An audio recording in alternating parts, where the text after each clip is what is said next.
Olá, graça, paz e vida nova. Sou eu, teu irmão em Cristo, Wellington de Souza. Desta feita não para fazer um tempo de reflexão, mas para a gente começar aquele estudo que deveríamos começar hoje, tá certo? A gente vai separar 3 capítulos para a gente embasar tudo que a gente vai ver de hoje em diante, né? Todo sábado às 18 horas estaremos aqui presencialmente na minha casa e através das redes sociais a gente vai estar deixando um resumo do que a gente vai estar vendo. E como nos propusemos a fazer, a gente vai estar falando sobre Jesus Cristo do Gênesis ao Apocalipse, vai estar falando sobre a sua missão, sobre quem é Jesus, o que ele veio fazer sobre essa esfera terrena e o que ele espera de nós. É óbvio, né? A gente vai arrematar tentando compreender pelo poder do Espírito Santo o que Jesus espera de cada um de nós. Presencialmente, a gente vai estar ministrando um louvor, vai estar fazendo uma oração inicial, mas como se trata de redes sociais, a gente precisa ser muito rápido porque o tempo não nos permite ir tão longe. Então você vai separar esses 3 capítulos para você ler. João, capítulo 1, Gênesis, capítulo 22 e Gênesis, capítulo 3. João, capítulo 1, Gênesis, capítulo 22 e Gênesis, capítulo 3.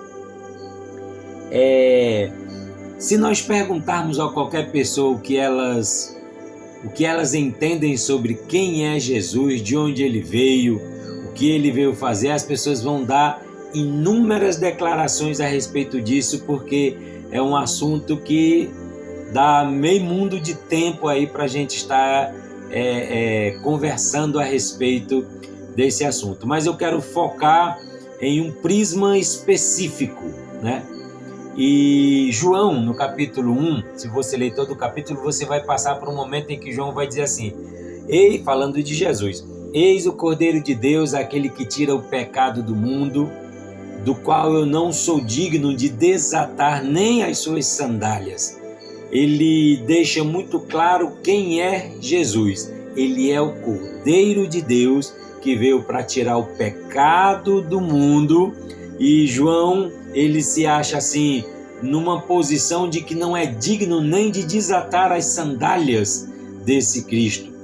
Então João já bota Jesus no top 1000, né, no top 10 do entendimento do que diz respeito a Jesus Cristo. Ele é o único que pode nos levar de volta à presença de Deus. Ninguém além dele pode nos levar à presença de Deus.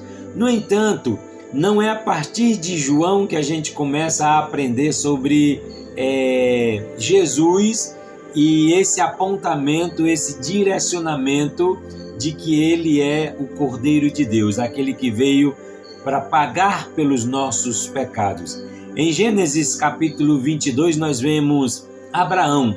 Abraão recebeu a promessa de que sua descendência seria tão numerosa quanto as estrelas do céu, mas Abraão já tinha mais de 90 anos. Como isso poderia acontecer? Simples, Deus é Deus e ele pode todas as coisas. E Abraão gerou, depois de Sara ter dado a serva e tal.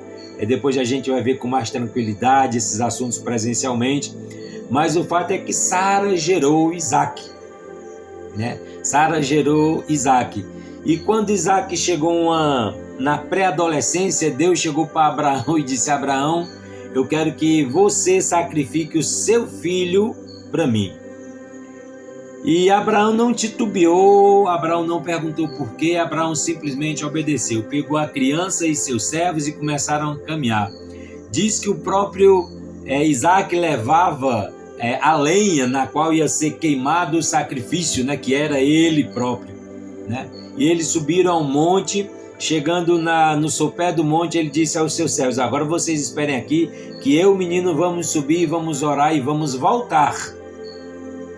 Quando chega no caminho, o filho pergunta: pai, tá aqui o machado, tá aqui a lenha, tá aqui o fogo, aonde está o sacrifício? Eu entendo, a Bíblia não especifica muito isso, mas Jacó deve ter dito, ou melhor, Abraão deve ter dito: filho, o sacrifício é você, né? E ele amarrou o filho, pegou a lenha, colocou sobre o altar, pegou o filho, colocou sobre a lenha, pegou o cutelo, a faca, o machado e foi golpear para sacrificar Isaque. Então o anjo bradou do céu: Abraão, agora eu sei que você é fiel. E Deus proveu, enganchado em uns galhos, um cordeiro para morrer no lugar de Isaque, já apontando para o sacrifício expiatório que Jesus faria por nós. Um substituto iria se sacrificar por nós. E esse substituto foi Jesus Cristo, né? E na verdade Deus não queria o filho de Abraão. Na verdade, Deus queria Abraão, né? Abraão. Porque quando ele se propõe a se desfazer do próprio filho, ele mostra para Deus que ele está disposto a obedecer a Deus, independente de qual seja a ordem. Não é que Deus não soubesse, era que Deus precisava deixar isso registrado para mim e para você, que nós devemos obedecê-lo de forma radical. Em Gênesis capítulo 3, o capítulo mais triste da história bíblica, onde Adão e Eva transgridem a ordem de Deus, o mandamento de Deus, e comem do fruto que Deus havia proibido que eles comessem. Ele proibiu que eles comessem de um fruto que havia no centro do jardim. Ele disse: olha, se vocês comerem, vocês vão morrer.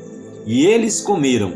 E Jesus, ele sempre vinha no jardim, no Éden, conversar com Adão e Eva, né? No crepúsculo, no final da tarde. E ele chegando lá perguntou: Adão, onde é que tu está? E Adão disse: Senhor, eu ouvi a tua voz no jardim e me escondi porque eu temi, porque eu estou nu. Eu estava nu. E Deus disse: quem foi que disse que você estava nu? Quem é que você tem ouvido? Além de mim, você tem dado ouvidos para quem? Fica aqui uma lição, mas deixa eu ir para o ponto que nos interessa em relação a essa conexão com um cordeiro que é sacrificado como apontando para o Cordeiro de Deus que iria futuramente ser sacrificado por mim e por você. Adão e Eva estavam nus e se perceberam nus. E agora eles conheciam não só o bem, mas conheciam o bem e o mal. O mal desnecessariamente, porque nós não precisamos conhecer o mal. Nós conhecemos por conta dessa transgressão de Adão e herdamos o pecado adâmico, e de lá para cá necessitamos da misericórdia de Deus e do dito sacrifício expiatório na cruz do Calvário, onde o Cordeiro de Deus se entregou por mim e por você. Adão e Eva estavam nus, como eu disse. Sabe o que foi que aconteceu? A Bíblia diz que Deus fez roupas de peles de animais para cobrir Adão e Eva. Você conhece algum animal que a gente possa tirar a pele dele? Eu falo a pele dele, não estou falando a lã não. Porque a ovelha você tira a lã sem ter que matá-la, mas a pele, o couro deste animal, você consegue tirar sem matá-lo? Pronto. Lá no Éden, no capítulo 3, um cordeiro, um animal, não sei qual foi o animal, mas um animal foi sacrificado para cobrir o que eles entendiam como um pecado. Estavam nus.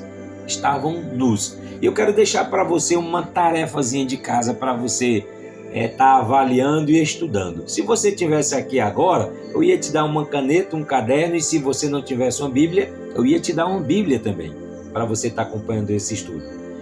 Mas você vai ler esses 3 capítulos, João 1, Gênesis 22 e Gênesis 3, e anotar todas as dúvidas que você tem. A gente vai estar tirando essas dúvidas juntos quando a gente estiver no presencial. Até lá, ouve esse vídeo quantas vezes você precisar ouvi-lo, para entender que desde o Gênesis, Deus já apontava para o sacrifício expiatório do Senhor na cruz do Calvário pela minha vida e pela sua vida, porque Deus amou você de uma forma inacreditável, que não pode ser humanamente explicado. Obrigado pela tua atenção, não tenho mais tempo, está acabando ali os meus segundos, né? Quero te abençoar em nome de Jesus e espero poder te ver aqui pessoalmente, se não estiver chovendo, como hoje, para a gente dar continuidade.